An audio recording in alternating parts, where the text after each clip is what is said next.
Between 1968 and 1970, Jane Elliott, a third-grade teacher in Iowa, stood up to racism by designing an exercise to prove that racism is inhumane and that there is only one race, the human race. She made a positive impact by changing the way people perceive themselves and others in an affirmative way. Jane Elliott was a third-grade teacher in Riceville, Iowa. She stood up to racism in her classroom from 1968 to 1970. She did this to stop racism and to show that there's only one race, the human race. On Tuesday morning, she asked her all-white students a question, if they knew how it would feel to be judged by the color of their skin. She then asked her students if they wanted to be judged by the color of their eyes. That morning, she told her students that the blue-eyed people were better and smarter than the brown-eyed people. The blue-eyed students were treated better than the brown-eyed students. The brown-eyed pupils had to wear collars and had to drink from paper cups instead of the water fountain. During recess, the brown-eyed pupils were not allowed to play with the blue-eyed pupils and were not allowed to play on the equipment. At the end of the day, the students had to go through a deck of cards and were timed. The brown-eyed students had a time of 5.5 minutes, while the blue-eyed students had a time of 3 minutes. The next day, she told her students that she was wrong. She reversed the situation by making the blue-eyed pupils inferior and the brown-eyed pupils superior. The blue-eyed pupils had to wear collars, they had to drink from paper cups, and were not allowed to play with the brown-eyed people or play on the equipment. At the end of the day, when the students went through the card deck, the brown-eyed students only took 2.5 minutes. The blue-eyed students took 4.5 minutes. The idea of how the students on the day they were on the bottom were treated was similar to how African Americans are treated on a daily basis. At the end of the exercise, the students were told that this is what discrimination felt like and that it was a nasty thing that no one should go through. This exercise has made a tremendous impact on our students. It was so profound that after 15 years, the former students wanted to see the exercise again. After watching the exercise, they discussed about what they have learned from it and how they were impacted. Sandra was one of the students that went through Elliott's exercise. When the former students were discussing, Sandra stated, You hear these people talking about, different people, how they're, different, and they'd like to have them out of the country. I wish they'd go back to Africa, and stuff. Sometimes I just wish I had that collar in my pocket. I could whip it out and put it on and say, wear this, and put yourself in their place. Another former student, Verla, stated, We was at a softball game a couple weekends ago, and there was a black young, hi, Verla, and we hugged each other and everything, and some people really looked just like, what are you doing with him, And you just get this burning feeling, sensation in you that you just want to let it out and put them through what we went through to find out they're not any different. The short-term impact of her exercise is that it also caused her students to be closer and nicer to each other throughout the rest of the year. Her students have treated each other with more respect and gained more confidence in themselves and in others. Okay, you ready to listen now? Okay, now are you back? Yeah! That feel better? Yeah! Does the color of the eyes that you have make any difference in the kind of person you are? Does that feel like being home again, girls? Yeah! Oh, well, you stop it! For 1968, Jane Elliott was ironing her teepee for her Native American unit. She got a call from her sister to turn on the television. When Elliott turned it on, there was a devastating news that would affect Elliott forever. Martin Luther King Jr. had died. A white reporter then stated, when our leader was killed several years ago, his widow has held us together. Who is going to control your people? Jane Elliott was shocked to hear that John Kennedy was just a white people's leader. She decided to combine her Native American lesson with MLK to use her exercise the following day. I got a chance to interview Miss Elliott. Her main inspiration was Martin Luther King Jr. She states, Ignorance.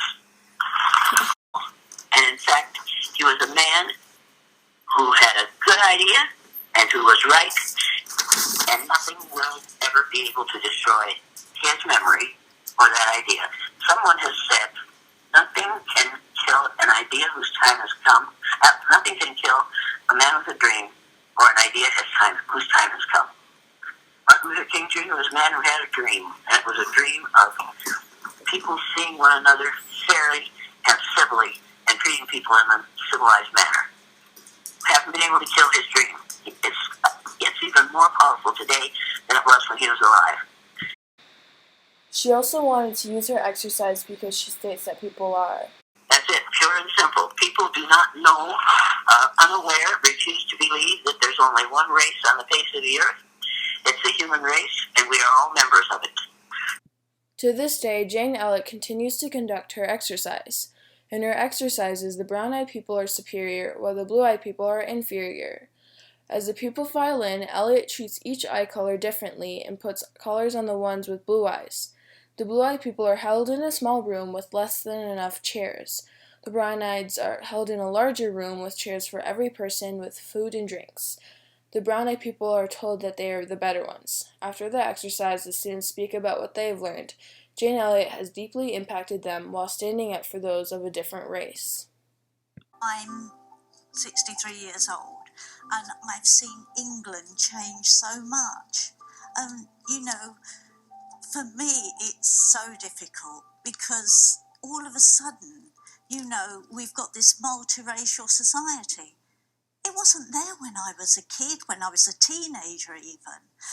And my kids accept it. They're amazing. I'm the one that genuinely has a great difficulty with it. But I'm learning. And today I think I've learned so much. Thank you.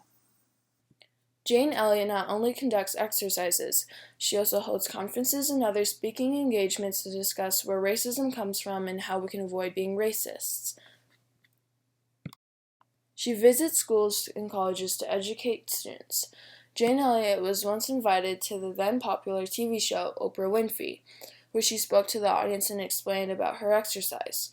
During the show, she informed Oprah and the audience that the education system is misleading and giving students incorrect information. One example of incorrect information is the size of the countries in maps used. The Mercator map is a typical map that U.S. students in schools use. The Northern Hemisphere is where mostly white countries are. The countries in the Northern Hemisphere are larger than the countries in the Southern Hemisphere. Many countries like Greenland, Canada, the US, and Russia are all not as large as they should be. The definition of a continent is a large mass of land. Greenland is a large mass of land, but it is not a continent. Why is that? This is because it is not really a large mass of land. Jane Elliott stated that we make the northern countries larger than the southern countries because we believe that we are superior to the countries of different colors. The UK, which is in the northern hemisphere, appears to be larger than Madagascar, which is in the southern hemisphere. However, the UK is actually about half the size of Madagascar. That is because it is not really a large mass of land. Jane Elliott stated that we make the northern countries larger than the southern countries because we believe that we are superior to the countries of different colors.